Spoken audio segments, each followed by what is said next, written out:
조갑제 TV 시청자 여러분 안녕하십니까? 2021년 10월 26일 오전 11시 55분입니다. 문재인 대통령이 민주당 이재명 후보를 오늘 청와대에서 만났습니다.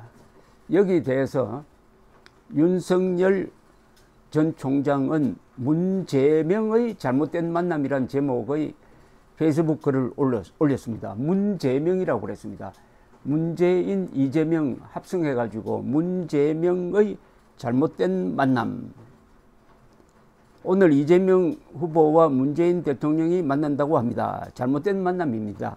무슨 핑계를 대더라도 잘못된 만남입니다. 핑계, 잘못된 만남이다. 유행가 제목이네요. 현직 대통령이 여당의 대선 후보를 청와대로 불러서 만난다는데 이는 명백한 선거 개입 행위입니다. 물론 과거에도 비슷한 사례가 있었습니다. 하지만 그런 관행은 정치 개혁 차원에서 사라져야 할 구태 정치입니다. 이번 만남은 누가 봐도 이재명 후보 선거 캠페인의 일환입니다. 그리고 문 대통령은 이 캠페인의 병풍을 써준 것입니다. 가장 엄격하게 선거 중립을 지켜야 할 대통령이 이래서는 안 됩니다. 대통령부터 이러면은 과연 공무원들이 어떻게 생각하겠습니까?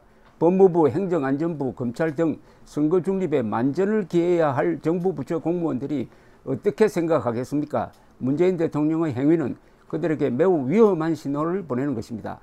두 사람의 만남이 특히 더 문제인 것은 이재명 후보가 대장동 게이트로 검찰의 수사 선상에 올라 있기 때문입니다. 굳이 여당 중진 의원의 말을 옮기지 않더라도 이재명 후보는 검찰에 언제 소환될지 모르고 경우에 따라서는 언제 구속될지 모르는 범죄 수사 대상자입니다. 그런 사람을 청와대로 불러서 만난다? 안 그래도 검찰이 수사의 ABC도 지키지 않으면서 이재명 일병 구하기를 한다는 말을 듣고 있는데 이 정도면 대놓고 봐주라는 것 아닙니까? 이 만남이 잘못된 만남이라는 것은 언론 보도만 봐도 알 수 있습니다. 문 대통령보다 지지율이 낮은 이재명 후보가 선거운동 차원에서 청와대를 찾아가는 것으로 해석하고 있습니다. 후계자로 인정받느냐가 관전 포인트라고도 합니다. 심지어는 두 사람이 과연 원팀이 될 수 있느냐의 여부를 놓고 논평합니다. 지금 이 나라가 민주주의 국가 맞습니까? 어떻게 현직 대통령이 여당 대선 후보를 후계자로 인정하고 게다가 원팀까지 될 수 있겠습니까? 무슨 말로도 납득할 수 없는 일입니다. 두 사람의 만남은 또한 문재명, 즉 이재명 후보가 문재인 정권의 계승자라는 것, 한 몸이라는 것을 선언하는 것입니다. 정권교체 여론이 압도적으로 높다 보니 여당 대표는 이재명이 되어도 정권교체라는 황당한 궤변을 늘어놓았습니다.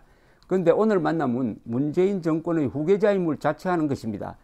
어떨 때는 정권교체, 또 어떨 때는 후계자를 자처하며 두 마리 토끼를 다 잡겠다는 얕은 수위입니다. 정권을 교체하는 정권의 후계자, 이게 말이 되는 소리입니까? 만약 이재명 후보가 집권한다면 문재인 정권이 무너뜨린 법치 그리고 그들이 훼손한 헌법 정신과 대한민국 시스템 모두 더 크게 파괴할 것입니다. 국민 입장에서 보면은 험한 산중에서 늑대를 피하려다가 호랑이를 만나는 꼴입니다. 그런 상황은 반드시 막아야 합니다. 문재인 정권의 계승자이면서 동시에 그보다 더 심각한 실정을 할 것으로 예상되는 정권을 어떻게 허용하겠습니까? 이 나라가 그런 길로 간다면 그야말로 망국의 길로 가는 것입니다. 문재명의 잘못된 만남을 보면서 다시 한번 결의를 밝힙니다. 반드시 국민과 함께 정권을 바꾸겠습니다. 그리고 더 나은 대한민국을 만들겠습니다. 함께 해 주십시오. 문재명 정권의 등장을 막으려면 국민들이 분노 투표로 심판하는 수밖에 없습니다. 문재인 반역 정권 그리고 이재명 깽판 정권으로 이어지면은 대한민국은 베네수엘라행 급행 열차에 타게 되는 것입니다. 감사합니다.